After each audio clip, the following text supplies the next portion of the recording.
그러니까 지금 대통령실에서 시스템 공천 강조하고 있는데 한동훈 위원장이 김경률 비대위원의 손을 들어주다 보니까 이게 사천 논란까지 이어지는 거 아닙니까?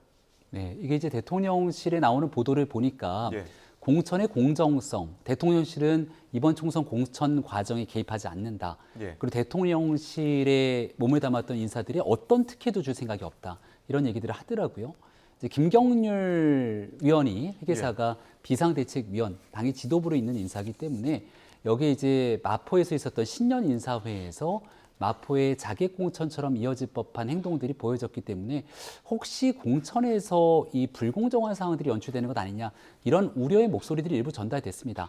여기에 대한 내용들을 한동훈 위원장도 인식을 했기 때문에 이 앞으로 치러지게 되는 김경률 위원이든 모든 사람들이 직접 전략 공천되는 것이 아니라 여기서 공정하고 객관적인 절차들을 거쳐가면서 경선 과정들을 가져갈 거다 이렇게 얘기를 했죠. 예. 마포는 잘 알고 있는 것처럼 국민의힘이 오랜 기간 동안 석권해 본 적이 없는 험지 중에 험지입니다. 이런 곳에 선뜻 나서겠다고 하는 사람들이 많지 않는 경우에서 용기 있게 나서겠다고 하는 김경률 이 회계사에 대해서 이런 사람을 한번 소개하고 싶었다라고 하는 한동훈 위원장의 의지가 있었던 거고 거기에 조금 이런 기술적인 아니면 정무적인 판단에 미스가 있었다면 거기에 대해서도 얼마든지 잘못된 부분들을 조정해 나가겠다 정도로 갈 수 있는 일이었겠죠. 그래서 지금은 이 내용들이 이런 상황들까지 확전될 하등의 이유가 없지 않겠나 생각하는 게 서울 수도권 중심으로 선거를 준비하는 많은 사람들의 공통된 인식일 겁니다.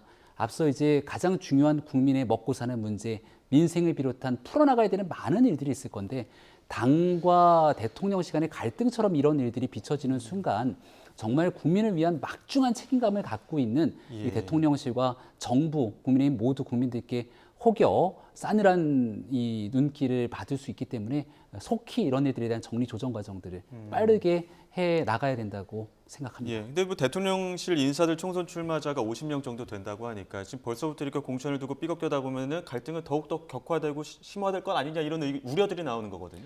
일단은 표면적으로는 마포울에 좀 전에 거론됐던 김경률 비대위원 하지만 저는 근본적인 저도 뭐 좀 들은 얘기가 있습니다만 뭐 실명을 밝히기는 어렵고 근데 대통령께서 한동훈 비대위원장을 처음부터 그렇게 전폭적으로 신뢰를 하지 않은 것 같습니다. 왜냐하면 법무장관 시절이긴 합니다만 김건희 여사 특검법이 나왔을 때 법 앞에 예외는 없다는 표현을 합니다. 그 직후에 바로 대통령의 경로 발언이 나오고 또 실제로 어떤 액션들이 있었던 걸로 제가 알고 있습니다.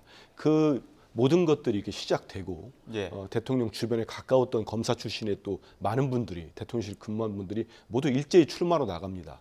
아 이거는 한동훈 비대위원장을 대통령이 그리 전폭 신뢰는 안 하는 것 같다. 저는 이런 생각을 가지고 있다가 김경률 비대위원회 마포울에 가서 한 한동훈 위원장과 김경률 비대위원 간에 있었던 일들은 저는 하나의 뭐 계기점을 삼을 수 있지만 이게 누적돼 있다 터지는 거라고 봅니다.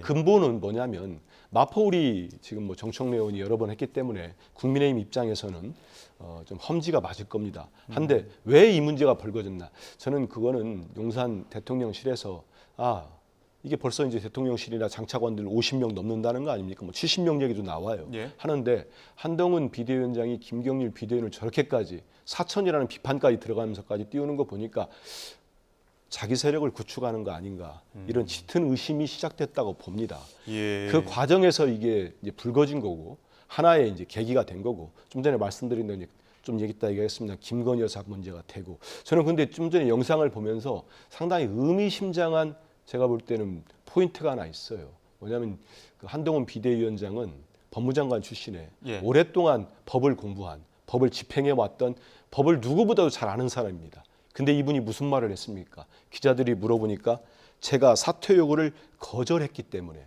구체적 더 이상 말씀 안 드리겠다. 이거 되게 의미 있다고 봅니다. 사퇴 요구를 거절했다. 이건 대통령실로부터 그게 대통령 비서실장 이관섭 실장으로 다 지금 보도되고 있는데 사퇴 요구를 받았다는 거를 인정한 겁니다.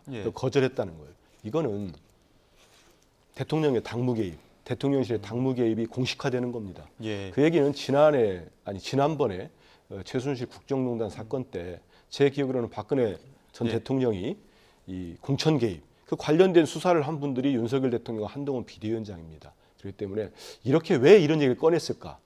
이거 나름대로 의미를 갖고 한동훈 위원장 입장에서는 카드를 하나 던졌다 이렇게 보입니다.